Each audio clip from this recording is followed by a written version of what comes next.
In just his second Australian start, Grey Stallion Reliable Man became the latest European import to conquer an Australian Group 1. The victory was a timely one for Cornerstone Stud, who will stand his sire Dalakhani this season. Dalakhani is a stallion that epitomises the classic European racehorse. And with his grey coat, blue-blooded pedigree and prolific race record, this son of Darshan also symbolises all that is good about the Aga Khan's racing and breeding empire.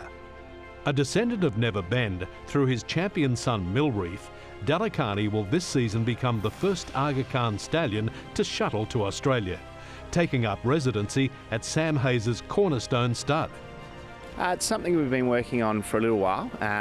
Like most breeders, we've admired the Aga Khan studs for a long time, and we started building a relationship with them more seriously in the last couple of years and went up to see them, and Dalakhani was really the horse that we were interested in, and as they became more involved in Australia through their involvement with Arrowfield and Reduced Choice shuttling back, I think His Highness's interest in Australia increased, and thankfully late last year they approached us and said, would you be interested in staying Dalakhani? And the answer was a yes. This Never Bend line, we actually don't see much of it in Australia, and there's no Northern Dancer there, so he's a perfect outcross to Australian mares. So it is a classic Aga Khan family. Dalakhani is from one of the Aga Khan's blue hen female families. His dam is the Miswaki mare Daltawa, also a grey, and the producer of 4 stake winners, including the champion Dalakhani, a stallion who interestingly has surfaced recently in Australia as the dam sire of Piero. Dalakhani, a 3/4 brother to Dalakhani, won a French classic for the Aga Khan as a 3-year-old. But it was when he was transferred to Godolphin that he blossomed, scoring wide margin victories in the Irish Champion Stakes, Breeders' Cup Turf, and King George VI and Queen Elizabeth Stakes. Dalakhani streaking clear, goes on to win the ESAP Digiphone Champion Stakes by about 8 lengths. In second is Dazzling Park. But Dalakhani himself was a champion. He was crowned European Horse of the Year in 2003, after capping his 3-year-old season and career with a victory in the world's most prestigious race.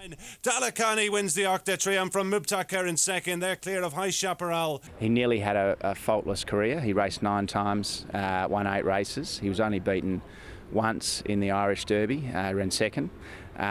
He was a Group 1 winning 2-year-old. He won 3 races at 2, and then he went on to win another 3 Group 1s at 3. His trainer said that he was one of the most complete racehorses that he'd ever trained for His Highness. He had speed, he stayed, and he always relaxed beautifully in his races. And thankfully, as a stallion, he's throwing those traits to his stock.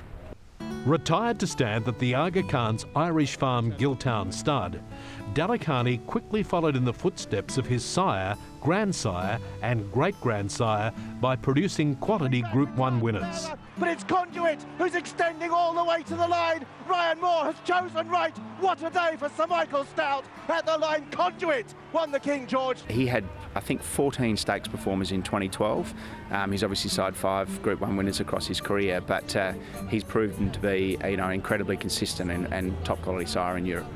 Like Reliable Man, Conduit and Chinese White are examples of the success of the Darshan Sadler's Wells cross.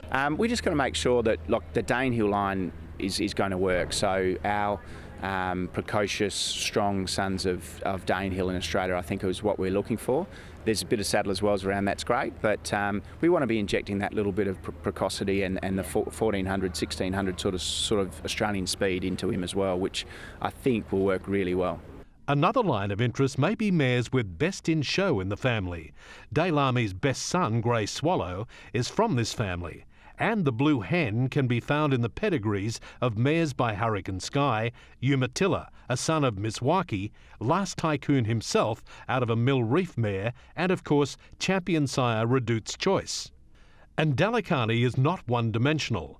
Not only was he himself a Group 1 winner at 2, but he's produced a juvenile Group 3 winner as well. For us, in Australia, that's definitely a consideration. But the reality is, what we're trying to breed with Dalakhani is a classic racehorse, and so we want to win some of those derbies and oaks and cups races here in Australia with horses bred in Australia. So, you know, there is obviously been a massive demand for ready-made stayers out of Europe, and we're saying, you know, why don't we breed a few of our own? He's a refined horse. He's certainly big enough, like tall enough, but I think the mares in Australia will really suit him. You know, the Danehill line mares, he's a complete outcross, of course, so the Danehill line mares with plenty of bone and strength and a little bit of speed. We're looking for mares that have sort of run over 7 furlongs to a mile and a bit above. But the Aga Khan Stud's one of the things that they were most excited about was how he crossed with our Australian mares. We've got a really nice book of mares already. We've got mares, interestingly, we've got bookings from right around Australia. So we've got probably as many mares booked from New South Wales as we have from Victoria as we have from SA. So it's actually attracting a pretty broad audience. We've got a nice selection of mares from you know, well-performed mares on the track to mares that are doing it in the barn. So really happy. Lindsay Park Stud may have undergone a change of name and leadership since its development by the late Colin Hayes. But the tradition of importing top-class stallions to stand at the South Australian Stud is very much alive. Yeah, absolutely. I mean, it was, I guess, Colin pioneered the whole shuttle stallion concept with Coolmore many, many years ago. So it's great to see some of those top quality bloodlines still coming to Australia, and the fact that a few of them are on our farm, it's you know, it's something we're really proud of, and certainly something we'll be looking to do more of. You know, for us to be able to develop a relationship with the Aga Khan Studs and have one of their flagship stallions come to Australia, I think it's great for Cornerstone, but it's great for Australian breeding as well.